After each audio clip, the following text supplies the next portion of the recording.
Equality की लड़ाई हम अकेले नहीं लड़ सकते, और अब वो टाइम आ चुका है, या तो घर बैठ के सड़कर मरे या बाहर निकले और लड़कर। जय हिंद, जय भारत, जय संविधान। बहुत बहुत आपका शुक्रिया, और शुक्रिया इस सम्मान के लिए, और आप सबको बहुत बहुत मुबारकबाद आज के दिन के लिए। मैं जैसे ही अंदर एंटर हुई तो मैंने सबसे पहले यूनिफॉर्म देखकर सच में इतना अच्छा लगा, ये जज्बा देखकर, और खूबसूरत तो आप सब वैसे ही हैं, और इस यूनिफॉर्म पहनने के बाद में एक अलग से नूर आया है आप सबके ऊपर।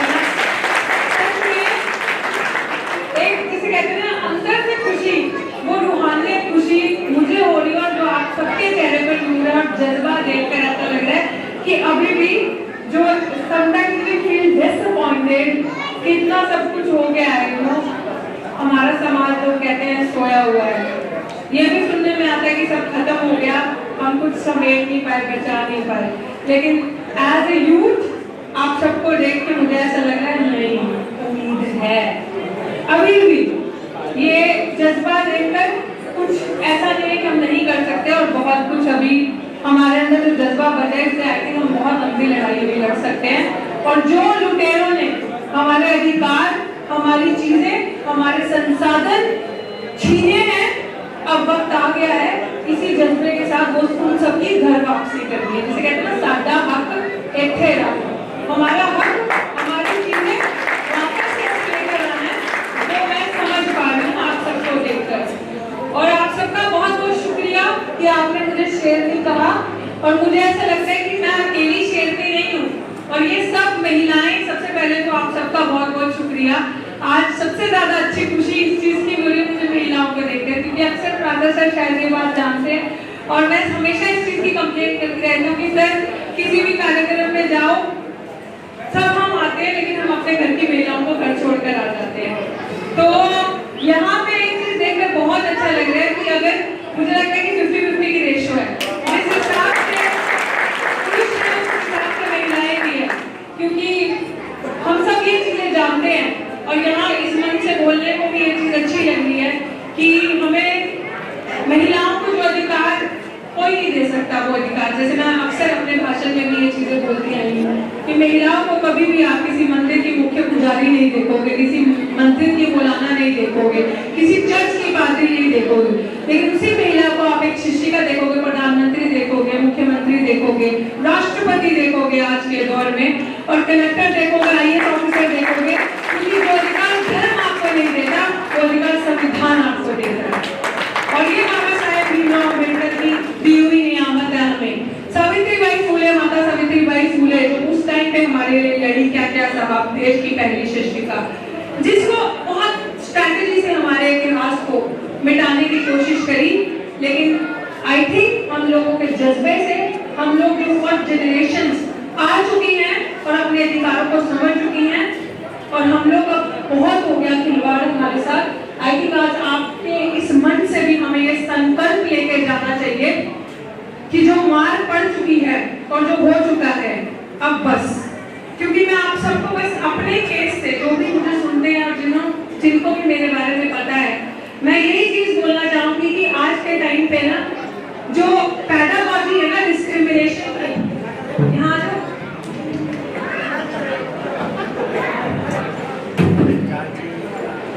जो पैदावारी है डिस्क्रिमिनेशन की, छुआछूत की, भेदभाव की ना, वो बदल चुकी है। लोग आपको कहेंगे अब कहाँ भेदभाव होता है आपके साथ, अब कहाँ डिस्क्रिमिनेशन होता है, अब ये सारी चीजें बदल चुकी हैं, ये आपके साथ नहीं होती। हम भी कहते नहीं होती, क्यों नहीं होती? क्योंकि आप लोगों को पता है सामने से आपके साथ भेदभाव करेंगे तो लॉज हैं,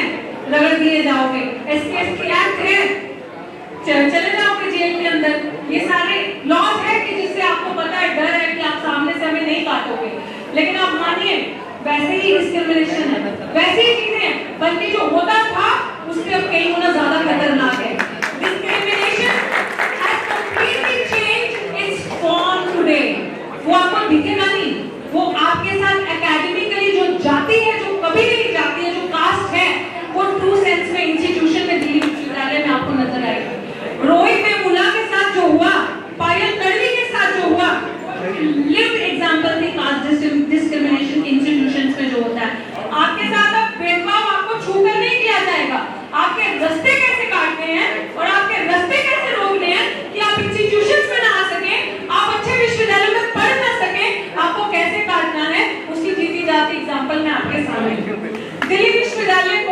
रिसेंटली 100 साल हो गए। ध्यान से सुनिएगा प्लीज मेरी बात, मैं 2 मिनट लूंगी सर अगर आपकी इजाजत है, ध्यान से सुनिएगा। 100 साल हो गए रिसेंटली 2 महीने पहले दिल्ली विश्वविद्यालय को बने हुए, और मैं बात की बात नहीं कर रही, हर छोटे छोटे विश्वविद्यालय में ये होता होगा, क्योंकि आपके रास्ते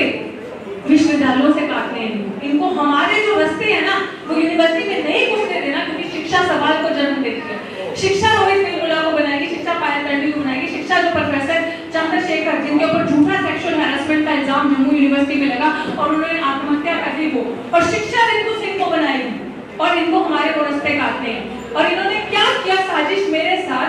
मुझे काटने के लिए। मेरे साथ आई थिंक मेरे वकील एडवोकेट महमूद राजा, जिनकी वजह से आज मेरे हाथ में ये माइक है, और जिनकी वजह से शायद आज मैंने वो रास्ता नहीं सुना जो रोहित वेमुला और शायद सभी ने सुना। मेरी मानसिक हालत भी बहुत खराब हो चुकी थी, मेंटल कैपेसिटी खत्म हो चुकी थी, जबकि मैं बहुत बोल्ड हूँ, मैं बहुत बोल्ड हूँ और मेरे अंदर बहुत हिम्मत है लड़ने की। लेकिन मेरा रास्ता काटने के लिए मेरे अगेंस्ट फर्जी डॉक्यूमेंट बनाए, फर्जी चीजें बनाई। मैं इस चीजों पर ज्यादा नहीं, सर इस चीज से एक्सप्लेन करेंगे, लेकिन मैं आपको एक बताता हूँ कि पूरा दिल्ली विश्वविद्यालय में एक झूठा प्लान इस तरीके से षड्यंत्र मेरे साथ रचा, और उस षड्यंत्र से रचने के लिए मुझे दिल्ली विश्वविद्यालय से टर्मिनेट किया गया as a post assistant professor की पोस्ट से 2 साल पहले कोरोना काल में 2020 अगस्त में। लेकिन आप सोचिए कि पहला केस एक ऐसा होगा 100 साल के इतिहास में जिसके ऊपर दिल्ली विश्वविद्यालय की जो प्रधानाचार्य जो प्रिंसिपल है दिल्ली विश्वविद्यालय में, दौलत राम कॉलेज के प्रिंसिपल पे, मनुवादी प्रिंसिपल पे एफआईआर हुई SC/ST एक्ट के अंदर, इस शख्सियत की वजह से SC/ST एक्ट में, और ना ही सिर्फ प्रिंसिपल ने, दिल्ली यूनिवर्सिटी के रजिस्ट्रार पे भी SC/ST एक्ट में मुकदमा दर्ज हुआ। मुकदमा दर्ज ही नहीं, अभी ये सिचुएशन आ चुकी है कि उनके ऊपर चार्जशीट भी दर्ज हो गई।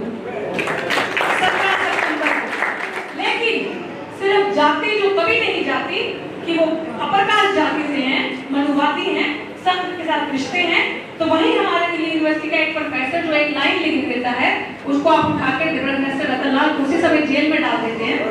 और वहीं आप नितेश सिंह अगर यहाँ पे है तो मुझे नहीं पता, अगर वो प्रश्न करती है, सही सवाल करती है, सवाल उठाती है, तो आप उन पर FIR कर देते हो। समाज की बच्चियों पे बहुत आसान है, दलित आदिवासियों की बच्चियों के कैरेक्टर पे खेलना और उनको इस तरीके से निछावर करना उनकी इज्जत को।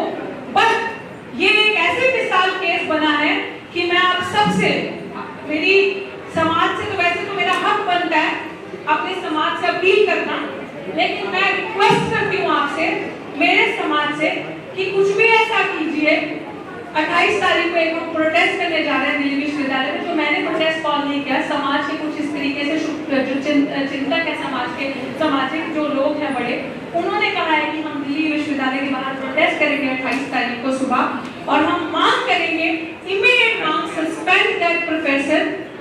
डॉक्टर सविता रॉय प्रिंसिपल जो है सस्पेंड किया जाए, इमीडिएट टर्मिनेट किया जाए उन्हें, और अरेस्ट किया जाए, और अरेस्ट किया जाए, सस्पेंड किया जाए दिल्ली यूनिवर्सिटी के रजिस्ट्रार को, क्योंकि दोनों इस साजिश में शामिल थे। और मैं आप सबसे ये रिक्वेस्ट करती हूँ कि प्लीज इस लड़ाई को मेरा साथ दें, क्योंकि जब जीते जी समाज की एक बच्ची आपसे कह रही कि मैं जातिगत भेदभाव का शिकार हूँ, मैंने हिम्मत नहीं हारी। मैं समाज को, शायद उनकी क्या परिस्थितियां रही होंगी रोहित वेमुला और पायल तन्वी की, कि उनकी मेंटल कैपेसिटी खत्म हो गई और उन्होंने सुसाइड का रास्ता चुना, लेकिन मैं उस रास्ते पे नहीं जाऊंगी। मैं चाहती हूँ कि समाज के किसी भी इंसान के साथ, किसी भी बच्ची बहन के साथ अगर कुछ ऐसा हो तो वो सबसे पहली कॉल डॉक्टर रितु को लगाए, और चाहे वो दिन हो, चाहे वो रात हो, चाहे वो कोई भी वक्त हो, किस जीती जागती लड़की की मिसाल ले रहे आप खड़ा पाएंगे मुझे आपके साथ, चाहे वो लीगल हेल्प चाहिए होगी, आपको किसी भी चीज की मदद चाहिए होगी, मैं आप सबके साथ खड़ी रहूंगी, क्योंकि अब हम अपने प्राणों की आहुति नहीं देंगे, अपने बल से और अपनी हिम्मत से इनको जेल का रास्ता दिखाएंगे और इनको सलाखों एक रिक्वेस्ट है, और मैं इन्हीं शब्दों से अपनी वाणी को विराम दूंगी। और बहुत सारे ऐसे यहाँ पे लोग हैं जिनको मैं सुनना चाहूंगी, और आप सबसे यही मेरी उम्मीद है कि बाबा साहेब के सपने को हमने पूरा करना है। समानता का अभी दिवस भी हमने मनाया है, इक्वालिटी की लड़ाई हम अकेले नहीं लड़ सकते, और अब वो टाइम आ चुका है, या तो घर बैठ के सड़ कर मरे या बाहर निकले और लड़ कर